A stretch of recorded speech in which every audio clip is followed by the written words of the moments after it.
Good morning, all. I hope you slept well. I did. I had some dreams. I've got to get ready for a meeting here shortly. But, it came to me when your conscience catches up to you. I think there are a lot of people right now where their consciousness is catching up to them. And your consciousness aligns with Christ's consciousness. Whether you believe in Christ, whether you believe in God, whether you recognize what Jesus did on the cross, whoever you believe in, you still carry a consciousness. And your consciousness aligns with God and His characteristics, His thoughts, His opinions. And when you go into things and you do things that maybe aren't great, it's that feeling inside of you where you're like, I'm not sure if I should do this, but you still do it. And then later on down the road, or even in that moment, you don't feel so great. You don't feel so great. And that's where the seeds come in, the seeds that you sow. And see, that's where a lot of people are like just not understanding and getting it. But I think they are in different ways where those things just catch up to you. Whether they do in that moment or they do later on down the road, you can't run from your consciousness because it resides inside of you. And if you're a part of the world, right? We're all part of the world. We're all humans. We have a heartbeat, right? But yet you're pouring out negativity. You're pouring out hate.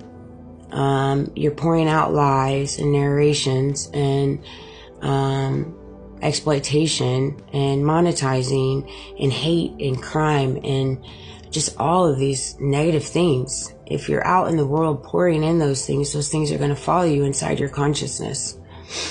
Until you recognize that, it's always going to follow you. You're always not going to feel that great. You can pretend that you're feeling great and you can present this mask and this false facade to the world. I see a lot of people do that, but it's very easy to see right through it. It is. There's a lot of people that straddle the fence on both sides, particularly in the elites and particularly in the political arena.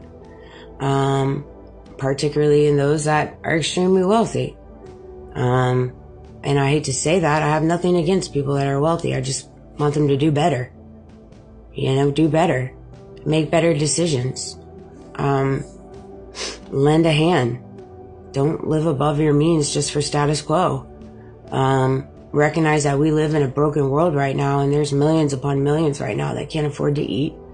They can't afford to pay for their stuff, and there's nothing wrong with them, and it doesn't make them lazy. They're trying.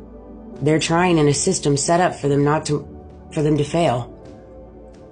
And because they don't know so-and-so and so-and-so and so-and-so, or they're not a part of so-and-so group and so-and-so ethnicity and so-and-so religion, then they draw the small straw. And, I know this is going to be an unbiased opinion, but it's the truth. And I think right now we're having a lot of people where their consciousness is catching up to them because God is here. And that was the designed plan. Why isn't death celebrated? I know that's right. That came to me last night. It's so funny. Death is so morbid, which I know losing people is like the hardest thing in the world. I've lost so many people. It's not even funny. And that's not even whether physically you lose them or like they just are no longer a part of your journey because of alignment, choices, not being able to forgive one another. That's another thing too. If people choose not to forgive you, even though you've extended a hand and you've extended accountability and they just choose to not forgive you, that's on them. That's on them. Some people are just committed to misunderstanding you. Some people are committed to being unforgiving. And 99% of the time, if they're committed to being unforgiving, that means they have seeds that they sowed and they just don't want to take accountability. And so I know a lot of people in my past are feeling that too. And that's all right. That don't bother me not one bit. Be well. Yeah, that's what I have to say about that. Circle back.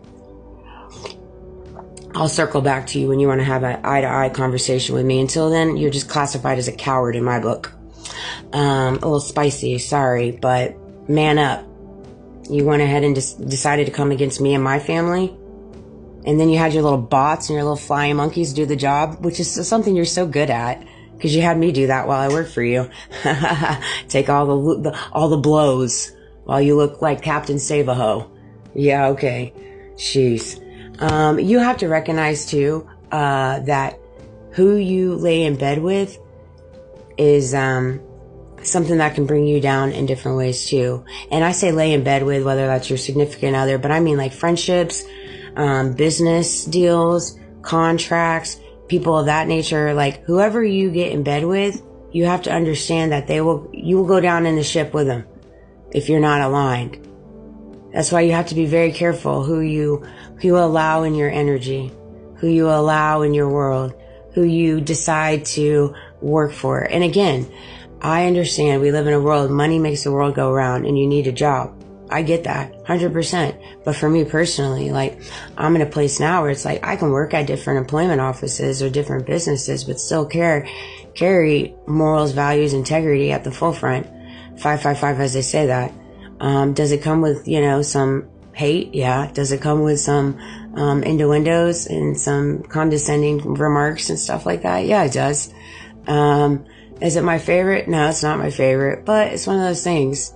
It's just the world has been conditioned to act a certain way.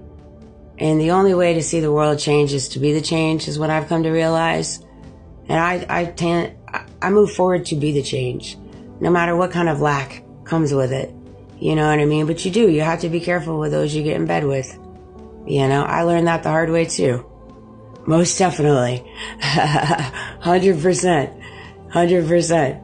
Everybody in my life decided to go against me instead of actually have a conversation with me. You know how hard that hurt to heal through? All because they wanted money. They wanted power.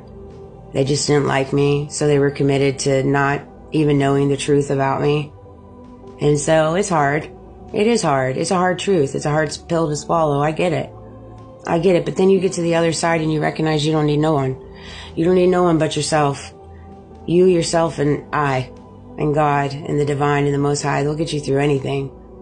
We live in a world right now that has conditioned us to feel as though we need everybody else. We need their validation. We need their approval. And you don't. You don't. You're just siphoning your energy in ways that don't deserve it. Don't deserve it. You deserve all of that energy.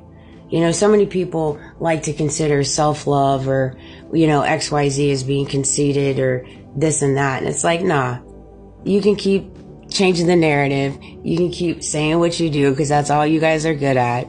You can keep, please do. I'm here for it. All right. But because you chose to attack me silently for years upon years, and God saw it, and God has helped me become the person that He always knew I could be and was put on this earth to become, based off the choices that every single one of y'all have made.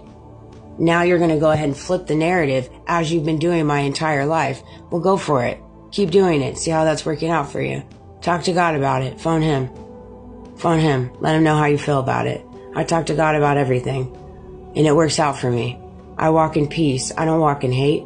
I don't walk in vengefulness. I don't walk in none of that. I bop along. I do. But I hope this video resonated. But yeah, you have to be careful who you lay in bed with. You have to understand that your consciousness is inside of you and it will always follow you. And what was my other message? I don't understand why death can't be celebrated. Death should be celebrated. And there's different things where people do celebration of life. But I look forward to the day that I pass away and I go on to heaven in my next life. I can't wait. This world has been so created to be so dark, and yet everybody just doesn't, I don't know, it's just crazy. It's just the matrix of it, and the systematic way of it is just insanity to me, what we are doing here. And everybody has children, and they're just like, ain't no big deal. So weird to me. But I love you guys. Have a great day. I'm going to have a busy day today. So I love you.